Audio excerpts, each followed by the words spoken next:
Class 11-এর accountancy trial balance আমরা শুরু করেছিলাম।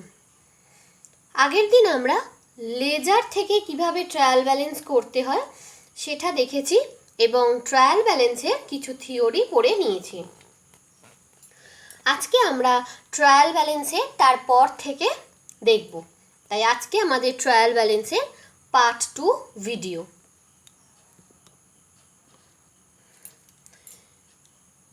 আমরা এরর নিয়ে পড়ছিলাম, মানে errors not detected by trial balance.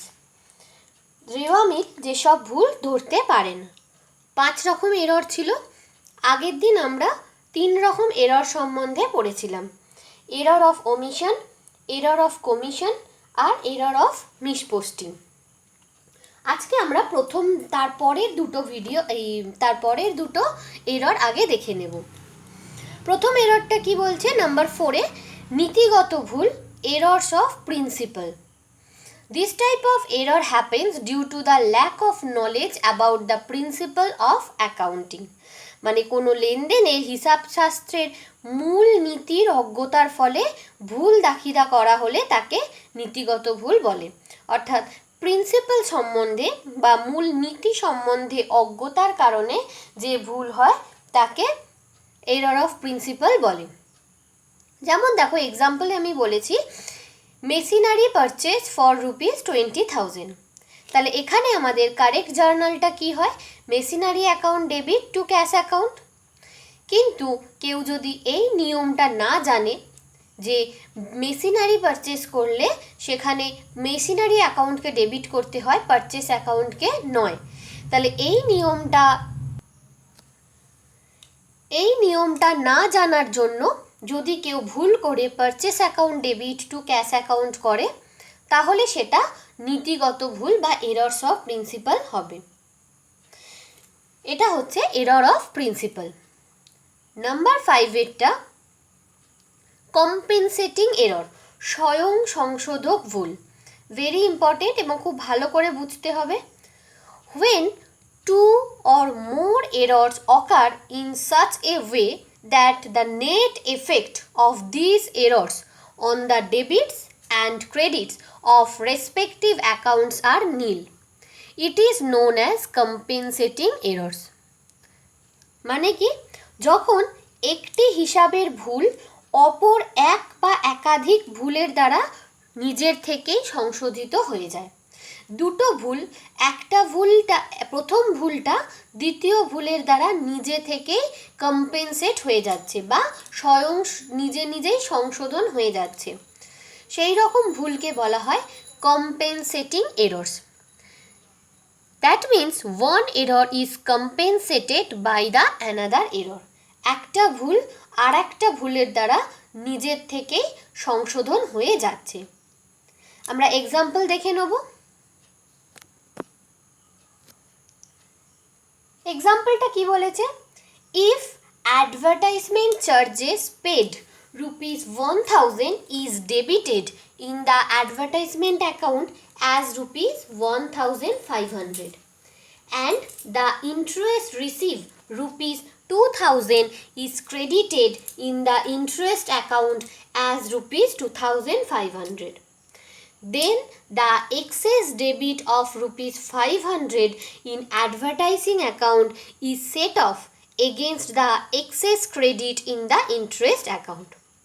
আমরা একটুখানি লেজার আর ট্রায়াল ব্যালেন্সের মাধ্যমে এটা বুঝে নিই, তাহলে এটা বুঝতে সুবিধা হবে। কি বলেছে দেখো, প্রথমে বলছে অ্যাডভার্টাইজমেন্ট চার্জেস পেড ₹1,000। এটা হচ্ছে অ্যাকচুয়ালি তোমাদের ট্রানজাকশনটা, এবং এটা যখন তোমার লেজারে তোলা হয়েছে তখন এই 1,000টা অ্যাডভার্টাইজমেন্ট অ্যাকাউন্টে ভুল করে, মানে টু ক্যাশ বলে যখন আমি অ্যাডভার্টাইজমেন্ট অ্যাকাউন্টে লিখেছি তখন দেখো ভুল করে 1,500 হয়ে গেছে, কিন্তু ক্যাশ অ্যাকাউন্টে আমার এটা ঠিকই আছে, মানে বাই অ্যাডভার্টাইজমেন্ট বলে আমি 1,000ই লিখেছি। সেমভাবে আর একটা ট্রানজাকশান হয়েছে ইন্টারেস্ট রিসিভ ₹2,000। এখানেও আমার ভুলটা হয়েছে, যখন আমি ইন্টারেস্ট অ্যাকাউন্ট করছি তখন তার ক্রেডিট দিকে বাই ক্যাশ বলে আমি 2000-এর বদলে 2500 লিখে ফেলেছি। অর্থাৎ অ্যাডভার্টাইজমেন্ট অ্যাকাউন্টেও আমি 500 বেশি লিখেছি, 1000-এর বদলে 1500 লিখেছি, আর ইন্টারেস্ট অ্যাকাউন্টেও আমি 500 বেশি লিখেছি ক্রেডিট সাইডে। এটা ডেবিট সাইডে, এটা ক্রেডিট সাইডে, যে বাই ক্যাশ বলে আমি 2500 লিখে ফেলেছি। ক্যাশ অ্যাকাউন্টে আমি সেম একই মানে যেটা কারেক্ট সেটাই করেছি, টু ইন্টারেস্ট অ্যাকাউন্ট বলে 2000-ই লিখেছি। তাহলে এই যে দুটো ভুল, এই দুটো ভুলের দ্বারা কি হচ্ছে না, আমি যখন ব্যালেন্স করেছি, দেখো ব্যালেন্স সিডিবিডি করেছি, তাহলে অ্যাডভার্টাইজমেন্টে আমার 1500 ডেবিট দিকে ব্যালেন্স হয়েছে, আর ইন্টারেস্ট অ্যাকাউন্টে ক্রেডিট দিকে 2500 ব্যালেন্স হয়েছে। আমি যখন ট্রায়াল ব্যালেন্স করব তখন অ্যাডভার্টাইজমেন্ট অ্যাকাউন্ট বলে ডেবিট দিকে 1500 আর ইন্টারেস্ট রিসিভ অ্যাকাউন্ট বলে ক্রেডিট দিকে 2500 হয়েছে। আর ক্যাশ যেমন নর্মালি আমরা ব্যালেন্স করেছি, দেখো ডেবিট দিকে 1000 হয়েছে, তো 1000টা লিখেছি। তার ফলে দেখো আমার কিন্তু দুদিকে টোটালি মিলে যাবে, দুদিকে টোটালি আমার সেম হবে। হ্যাঁ, আমার অ্যামাউন্ট ভুল, অ্যাডভার্টাইজমেন্ট এটা 1000 হতো, ঠিক সেভাবে ইন্টারেস্টটাও তো 2000 হতো, তাহলে এখান থেকেও আমার 500 বেশি, এখানেও আমার 500 বেশি। কিন্তু এই যে প্রথম যে ভুলটা হলো অ্যাডভার্টাইজমেন্ট অ্যাকাউন্ট, এই ভুলটা দ্বিতীয় ভুলটার দ্বারা কিন্তু নিজে নিজেই কম্পেনসেট হয়ে গেল। যদি শুধু একটা ভুল হতো, মানে যদি শুধু অ্যাডভার্টাইজমেন্ট ভুল হতো, তাহলে আমার ডেবিট দিক 1500, কিন্তু ক্রেডিট দিকে ইন্টারেস্ট রিসিভ আমি ঠিক লিখেছি, সেখানে আমি 2000 লিখতাম, তাহলে কি আমার এটা মিলতো না। এদিকে 2500 হতো, এদিকে 2000 হতো, তাহলে আমার ট্রায়াল ব্যালেন্স তখন মিলতো না। কিন্তু যেহেতু দুটো ভুল হয়েছে এবং দুটো ভুল একটা ভুল আর একটা ভুলের দ্বারা নিজের থেকেই কম্পেনসেট হয়ে যাচ্ছে, তাই এই ধরনের ভুলটাকে বলা হয় কম্পেনসেটিং এরর্স বা পরিপূরক ভুল বা স্বয়ং সংশোধক ভুল। যখন তোমাদের এটা কোশ্চেনে আসবে তখন কিন্তু অবশ্যই যে কোনো এরর যদি কোশ্চেনে আসুক সেটা এক্সাম্পল সমেত লিখতে হবে। অবশ্যই ডেফিনেশন লেখার পর তার সাথে একটা করে এক্সাম্পল লিখে নেবে। তাহলে এটা আমরা 5টা এরর দেখে নিলাম। এরপরে আমরা দুটো শর্ট নোট দেখে নেব। প্রথম শর্ট নোটটা কি ছিল? Suspense account. সাসপেন্স অ্যাকাউন্ট কি? Suspense account are used when your trial balance sheet out of balance or when you have an unidentified transaction. Final account প্রস্তুত করার আগে আমাদের ট্রায়াল ব্যালেন্স মেলাতে হয়, কারণ ট্রায়াল ব্যালেন্স না মিললে ফাইনাল অ্যাকাউন্ট করতে প্রবলেম হয়।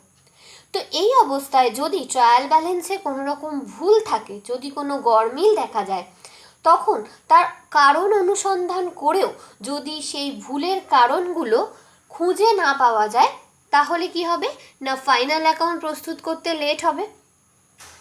তখন রেয়ামিলের উভয় দিকের যে পরিমাণ, অর্থাৎ দুদিক যদি ট্রায়াল ব্যালেন্স না মেলে, তাহলে দুদিকে যে ডিফারেন্সটা হয় সেই ডিফারেন্সের উভয়ের পরিমাণ ঘরের পার্থক্য অঙ্কের জন্য একটা নতুন হিসাব খোলা হয়, সেটাকেই বলা হচ্ছে অনিশ্চিত হিসাব বা suspense account.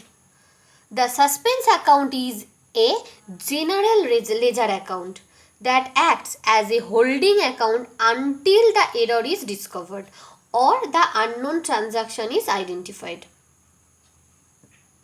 When working with the trial balance, you can open one suspense account to hold all of the discrepancies until you find them. However, suspense accounts are temporary accounts that must be closed by the end of your accounting cycle. এই যে trial ব্যালেন্সের এই পার্থক্যের কারণ যদি আমরা পরবর্তীকালে খুঁজে পাই, আমরা ভুল সংশোধন করতে পারি বা কোনো কারণ যদি খুঁজে পাওয়া যায়, তাহলে সেই ভুলগুলো খুঁজে বার করার পর এই সাসপেন্স অ্যাকাউন্টের মাধ্যমে ভুল সংশোধনের দাখিলা করে সেই সাসপেন্স অ্যাকাউন্টটাকে ক্লোজ করে দিতে হয়। অর্থাৎ ইটস আ টেম্পোরারি অ্যাকাউন্ট। যতদিন না ভুলগুলো ধরা পড়ছে ততদিন ট্রায়াল ব্যালেন্স মেলানোর জন্য আমরা সাসপেন্স অ্যাকাউন্ট ওপেন করে থাকি। যখন পরবর্তীকালে এই ভুলগুলো আমরা ধরতে পারি, রেকটিফিকেশান এন্ট্রি করি, তখন সেই রেকটিফিকেশান এন্ট্রির মাধ্যমে সাসপেন্স অ্যাকাউন্টটা ক্লোজ করে দিতে হয়। অনেক হিসাবশাস্ত্রবিদ সাসপেন্স অ্যাকাউন্টকে ডিফারেন্স ইন বুকস অ্যাকাউন্ট বলেও অভিহিত করে থাকেন। তাহলে এই সাসপেন্স অ্যাকাউন্ট নিয়ে শর্ট নোটস হিসেবে তোমাদের প্রশ্নে আসতেই পারে, বা অঙ্ক করার সময়ও আমাদের এই সাসপেন্স অ্যাকাউন্টটা দেখবে প্রায়ই কাজে লাগবে। আর একটা যে শর্ট নোট ছিল সেটা হচ্ছে closing stock. Closing stock generally doesn't appear in the trial balance. Closing stock কিন্তু ট্রায়াল ব্যালেন্সে জেনারেলি আসে না। মানে অঙ্কের মধ্যে ওপেনিং স্টক থাকলে সেটা আমরা ট্রায়াল ব্যালেন্সে আনবো, কিন্তু ক্লোজিং স্টক থাকলে সেটা কিন্তু ট্রায়াল ব্যালেন্সে আসে না। কেন? Because it represent a part of the goods purchased but not yet sold. Closing stock মানে কি? পারচেসেরই একটা অংশ, আমি পারচেস করেছিলাম যেটা আমার সেল হয়নি, সেটাই হচ্ছে আমাদের ক্লোজিং স্টক। তাহলে এই পারচেসটা তো আমি অলরেডি ইনক্লুড করেছি ট্রায়াল ব্যালেন্সে, তাহলে আবার যদি ক্লোজিং স্টক ইনক্লুড করি তাহলে ওই পরিমাণ গুডস আমাদের দুবার করে এন্ট্রি হয়ে যাবে, কারণ এটা অলরেডি পারচেসের মধ্যে ইনক্লুড আছে যেটা এখনও সেল হয়নি। সেই কারণের জন্যই কিন্তু ক্লোজিং স্টক ট্রায়াল ব্যালেন্সে আসে না। As the total purchases have been included in the trial balance, there is no need of including the closing stock again.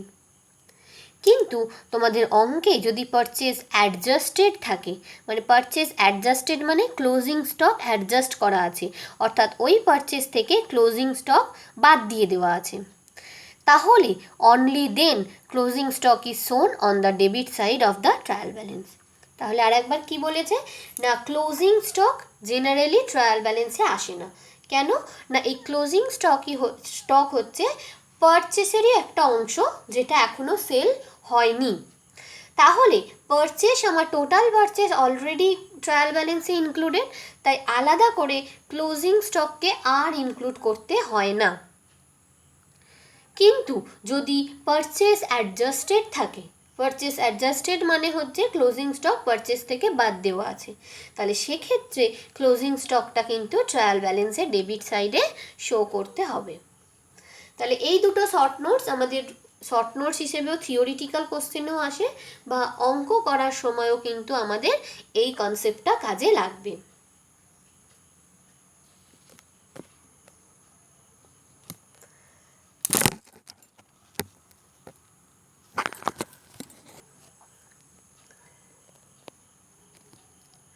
এরপরে দেখো, তোমাদের আমি যে প্রবলেম করিয়েছিলাম সেটা হচ্ছে ট্রায়াল ব্যালেন্স, লেজার থেকে ট্রায়াল ব্যালেন্স। তার মানে লেজার করে আমি ব্যালেন্স ডেবিটে হয়েছে না ক্রেডিটে হয়েছে সেটা আমি দেখতে পাচ্ছি, সেই অনুযায়ী আমরা ট্রায়াল ব্যালেন্সে লিখতে পেরেছি। কিন্তু তোমাদের পরবর্তী ক্ষেত্রে যে ট্রায়াল ব্যালেন্সগুলো আমি করাবো সেটা হচ্ছে নর্মাল ট্রায়াল ব্যালেন্স করতে হবে, যেখানে লেজারের যে ব্যালেন্সগুলো সেগুলো আগের থেকেই দেওয়া থাকবে।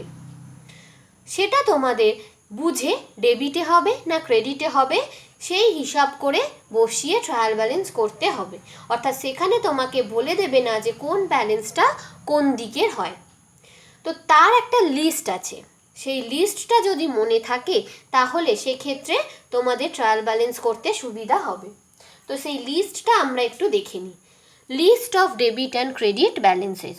ডেবিট ব্যালেন্স কী কী হয়? এনি টাইপ অফ অ্যাসেটস, যে কোনো অ্যাসেটস ডেবিট ব্যালেন্স হয়। ডেটার্স অ্যান্ড ড্রয়িংস। অ্যাসেটসের আন্ডারে আমরা বলতে পারি অ্যাডভান্স, যে কোনো অ্যাডভান্স, লোন গিভেন, তুমি কাউকে লোন দিচ্ছ সেটা তোমার অবশ্যই asset, accrued incomes, prepaid expenses, এই সব কিছু কিন্তু ডেবিট ব্যালেন্স হয়। তাহলে কী কী? কোনো অ্যাসেটসের advance, loan given, accrued incomes, prepaid expenses, এই সবই ডেবিট ব্যালেন্স। এরপর কি হয়? Provision on liabilities, provision for discount on creditors, যে কোনো লায়াবিলিটির ওপর যদি প্রভিশন করা থাকে সেই প্রভিশনটা ডেবিট ব্যালেন্স হয়। আর number 3, expenses or loss, any type of expenses অথবা লস ডেবিট ব্যালেন্স হয়। তাহলে ডেবিট ব্যালেন্সে কী কী হয়? Assets, debtors, drawings, provision on liabilities আর এক্সপেন্সেস অর লস। তাহলে ক্রেডিট ব্যালেন্সগুলো কী কী? আমরা এর অপোজিটগুলোই বুঝতে পারবো। অ্যাসেট যদি ডেবিট ব্যালেন্স হয় তাহলে লায়াবিলিটিসগুলো ক্রেডিট ব্যালেন্স হবে। ডেটার্স যদি ডেবিট ব্যালেন্স হয় any type of creditors credit balance. Drawings যদি ডেবিট ব্যালেন্স হয় তাহলে ক্যাপিটাল ক্রেডিট ব্যালেন্স। ঠিক সেভাবে লোন গিভেন যদি ডেবিট ব্যালেন্স হয়, লোন টেকেন, তুমি যদি লোন নাও তাহলে সেটা তোমার liability. Outstanding expense, income receive in advance, এই সবই তোমার ক্রেডিট ব্যালেন্স। নাম্বার 2তে কি বলছে, provision on assets, provision for loss on liabilities, any type of revenue and fund, যে কোনো fund, accumulated fund, general fund, reserve fund, যে কোনো টাইপের ফান্ড তোমাদের ক্রেডিট ব্যালেন্স হয়। আর লাস্টে রেভিনিউ, ইনকাম অ্যান্ড গেন, অর্থাৎ এক্সপেন্স অ্যান্ড লস হলে ডেবিট ব্যালেন্স আর ইনকাম অ্যান্ড গেন হলে ক্রেডিট ব্যালেন্স হয়। তাহলে এই লিস্টটা যদি মনে রাখো তাহলে কিন্তু ট্রায়াল ব্যালেন্স করতে খুবই সুবিধা হবে, অর্থাৎ এই লিস্ট ধরেই আমরা ট্রায়াল ব্যালেন্স করব। আজকে আমরা একটা ট্রায়াল ব্যালেন্সের এক্সাম্পল, একটা প্রবলেম দেখে নেব।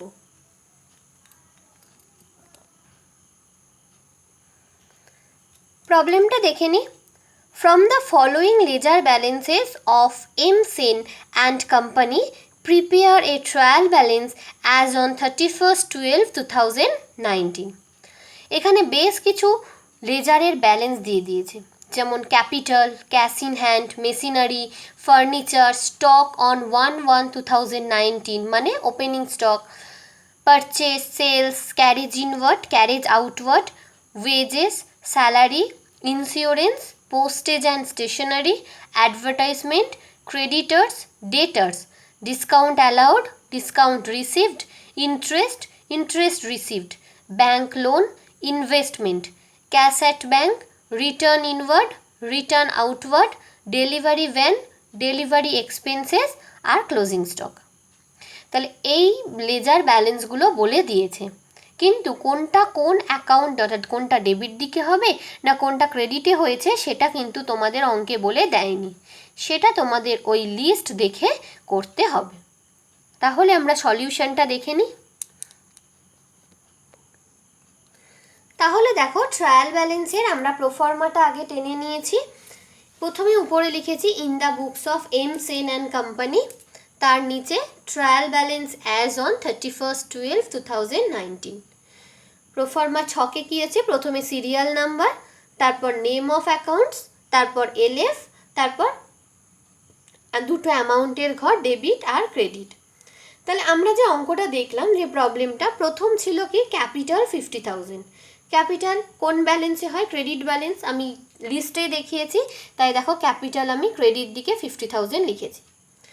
এরপর ক্যাশ ইন হ্যান্ড অ্যাসেট, তাই ডেবিট দিকে, মেশিনারিও অ্যাসেট ডেবিটে, ফার্নিচারও অ্যাসেট ডেবিট, স্টক অন 1/1/2019 মানে ওপেনিং স্টক অ্যাসেট ডেবিট সাইডে। নেক্সট বলছে পারচেস, পারচেস করলে কি হয়, তোমাদের পারচেস করলে কিন্তু এক্সপেন্স হয়, খরচ হয়, তাই এনি টাইপ অফ এক্সপেন্স ডেবিটে হয়, তাই পারচেস ডেবিট সাইডে। সেলস, সেলস করলে গেন হয়, তাই সেল ক্রেডিট দিকে। Carriage inward, carriage outward, wages, salary, insurance, postage and stationery, advertisement, সব তোমাদের এক্সপেন্স। দেখো, carriage inward, carriage outward, wages, salary, insurance, postage, stationery, advertisement, এই সব কটাই কিন্তু এক্সপেন্স। আর any type of expense debit দিকে হয়, তাই এগুলো সবই ডেবিট দিকে হয়েছে।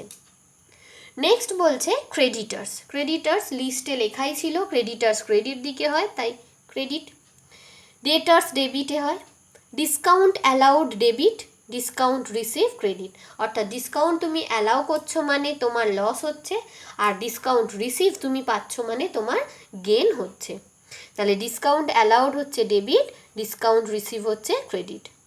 ইন্টারেস্ট, ইন্টারেস্ট এখানে যেহেতু আর একটা ইন্টারেস্ট রিসিভ আছে, তাই ইন্টারেস্টটাকে আমি ইন্টারেস্ট পেড বা ইন্টারেস্ট গিভেন ধরছি, তাই ইন্টারেস্ট ডেবিট। আর ইন্টারেস্ট রিসিভ, তুমি ইন্টারেস্ট পাচ্ছ মানে সেটা ক্রেডিট, কারণ তোমার ইনকাম হচ্ছে। ব্যাংক লোন, তুমি ব্যাংক থেকে লোন নাও, তাই ব্যাংক থেকে লোন নেওয়া মানে তোমার লায়াবিলিটি, আর লায়াবিলিটি হলে ক্রেডিট সাইডে হয়, তাই ক্রেডিট, তাই ব্যাংক লোন ক্রেডিটে লিখেছি। ইনভেস্টমেন্ট তোমার অ্যাসেট, তাই ডেবিট। ক্যাশ অ্যাট ব্যাঙ্কও asset, debit. Return inward, debit. Return outward, credit. Delivery van asset, আর ডেলিভারি এক্সপেন্স, তাই অ্যাসেট, ডেবিট দিকে। তাহলে এইভাবে আমাদের ওই লিস্ট দেখে কোনটা ডেবিটে হয় আর কোনটা ক্রেডিটে হয় সেটা কিন্তু ঠিক করে লিখতে হবে। এরপর আমরা দুদিকে টোটাল করে নেব। যদি দেখি দুদিকে টোটাল সেম আছে তাহলে বুঝতে হবে আমাদের অঙ্ক ঠিক আছে, আপাত দৃষ্টিতে ঠিক আছে। কারণ অনেক সময় আমি বলেইছি এমন অনেক এরর আছে যেগুলোর ভিতরে থাকে কিন্তু তা সত্ত্বেও টোটাল মিলে যায়, কিন্তু সেটা আমরা পরে আসব। কিন্তু এখানে দুদিক মিলে যাওয়া মানে তোমার অঙ্ক ঠিক আছে, তাই আমি টোটাল করে নিয়েছি এবং এখানে টোটাল লিখে নিয়েছি। এবার দেখো তোমাদের অঙ্কে আরেকটা জিনিস ছিল ক্লোজিং স্টক, কিন্তু আমি বলেইছি ক্লোজিং স্টক জেনারেলি ট্রায়াল ব্যালেন্সে আসে না, যেহেতু অলরেডি পারচেস ইনক্লুড আছে। তাই ক্লোজিং স্টক কিন্তু আমি কোথাও অঙ্কে আনিনি, ট্রায়াল ব্যালেন্সের মধ্যে আনিনি।